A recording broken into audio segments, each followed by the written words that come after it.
Let's talk to James Heale, Deputy Political Editor at The Spectator. James, very good morning to you. Morning, Mike. Good to see you. 50,000 migrants into the country now. Doesn't seem to be any sign of the government getting a grip of this particular problem. We've been playing a whole load of clips this morning from this particular Home Office video, and I won't play you all of them, but I'll play you a couple in a minute, which give you a kind of idea of how very good they're talking about it, but how very little they seem to be doing about it.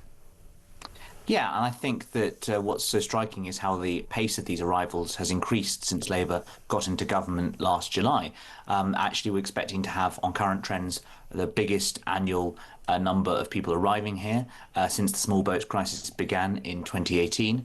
And what's so striking, really, is the kind of lack of any obvious silver bullets for this government. Obviously, they put huge amounts of stock in that one-in, one-out deal with France, and yet, of course, it's still not off the ground yet. We're going through the busiest months, which is summer, when obviously the most arrivals come here, and it doesn't seem to be much more than a sort of drop in the ocean. So really, it doesn't seem that the government is going to get any sort of sizable drop in numbers soon, and I think these problems are only going to keep growing as we get through the rest of August and September. Well, one of the things we've been highlighting since last Friday, since we were told that the first detainees were actually being taken somewhere and detained after arriving illegally on our shores, we haven't really heard anything. Yvette Cooper told us on Friday we'll be giving you regular updates as to what's going on and how quickly we're going to remove these people from the country. But of course, we haven't had any updates, never mind regular ones or irregular ones, since Friday. It's now Tuesday.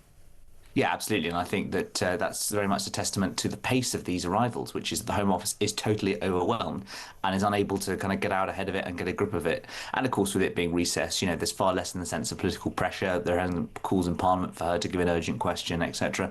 And you know, what's another couple of hundred or couple of thousand when we already have so many arriving here and so many staying in hotels still? Yeah, absolutely right. Let me play you a couple of these clips and let me see what you make of it. This is Martin Huitt, who, if you remember, was appointed Border Security Commander a few months ago. My name is Martin Huitt and I am the Border Security Commander.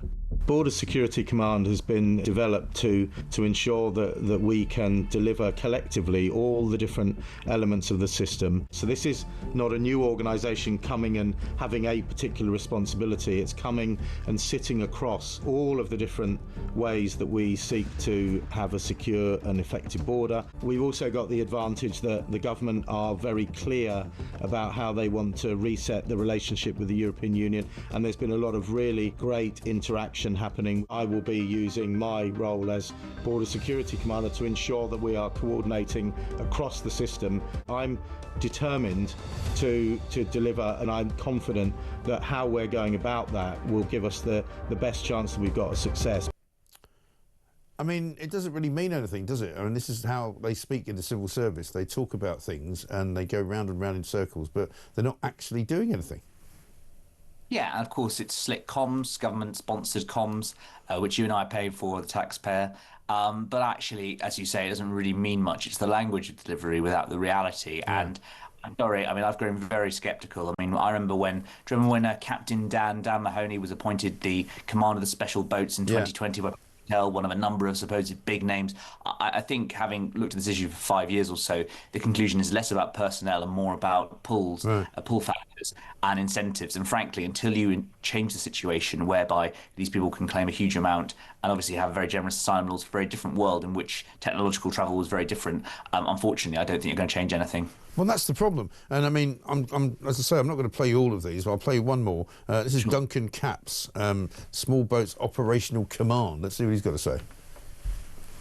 The problem that we're trying to defeat is a transnational, complex, complicated and wicked one. The initiative that the Home Secretary and the Prime Minister have put into it brings new resource to match our aspirations to be able to interdict those gangs with, I think, the right mechanisms under the new powers that we will get, and I think the right people to be able to do that.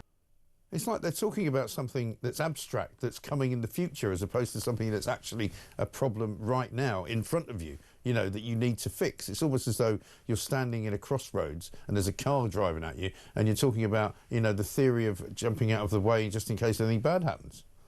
Yeah, it's commentary rather than action, isn't Yeah. it? Of saying these people are going to arrive here, they are arriving here, it'll cost this. Well, actually, what we don't want is a critique. We want actually action this day, to use the Churchill phrase. And also this is not a particularly radical analysis. Yes, of course it's transnational. Yes, of course it's long-standing. But we've been talking about this for years. Yvette Cooper was the former Home Affairs Select Committee. She's been all over this for a decade now.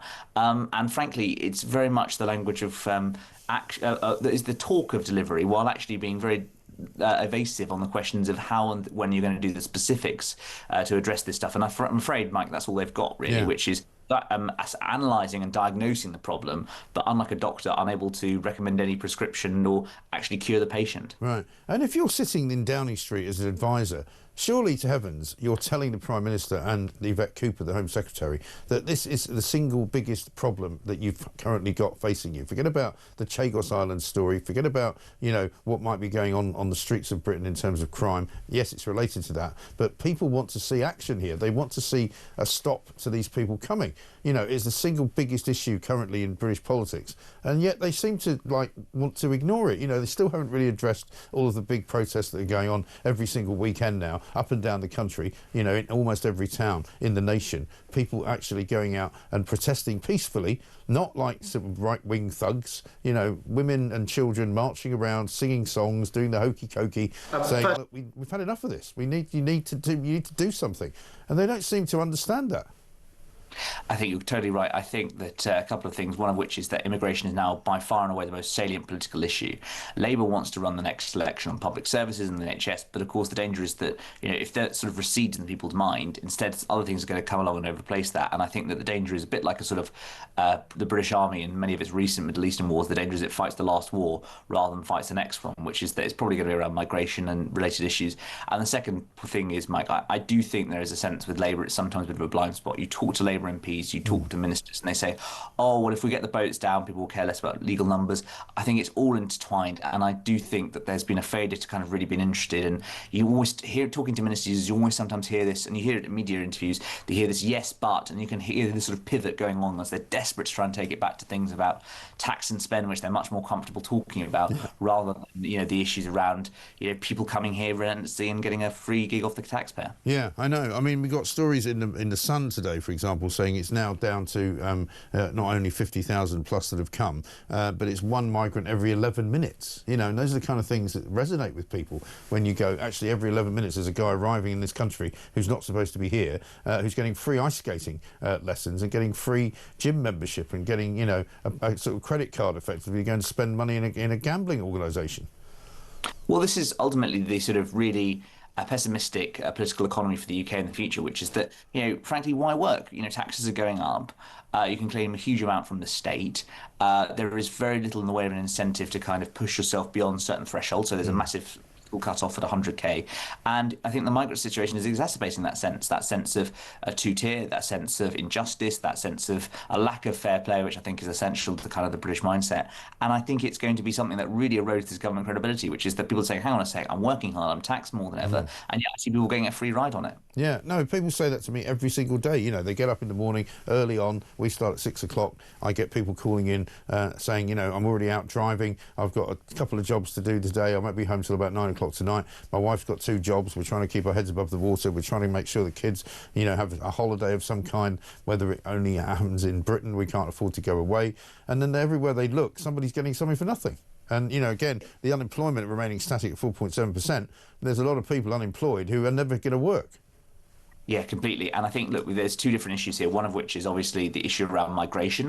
And I think that offers a really potent issue for Reform UK because it offers a whole list of issues where migration is fueling things, whether it be on the prison system, whether it be also sort of people claiming on state benefits. And then, of course, there's the homegrown population as well, and people here and not being able to do that. And I really worry for that because I think that every time we've had any attempt at welfare reform for the past 5 years since the pandemic, it's all completely failed. But for lots of people who are working hard, paying their taxes, maybe running a small business, suffering the rise of that national insurance hike, it's going to be a very difficult time for the next couple of years. Yeah, absolutely. It's a nightmare scenario, and nobody really knows what the answer is. Meanwhile, what about a word on the Donald Trump and Vladimir Putin scenario? Because Keir Starmer will no doubt try and spend the back end of this week being an international statesman yet again, trying to impress everybody around the world that he's really got his finger on the pulse. But he's sort of not that important in this conversation, is he? No, I don't think so. I think that, this very much the Europeans are trying to sort of play Johnny-come-latelys and sort of insert themselves a bit, but they're very much playing catch-up on it. And so you've got this call later today with the European leaders where they're expected to try and make the case for Zelensky to be in the room on Friday at that Alaska summit. But it's been so striking, really, how much, first of all, Trump is keen to cut the Europeans out, and second of all, how all the Europeans talk of, for instance, the coalition, the willing, which Starmer was touting, talking about momentum, etc., a few months ago, how that has completely disappeared. And it's very much clear it's going to be Russia and the US, much like the Cold War days, who are carving up the future of the world. Yeah, indeed. James, good to see you. Thank you very much indeed. James Heale from the Spectator, Deputy Political Editor.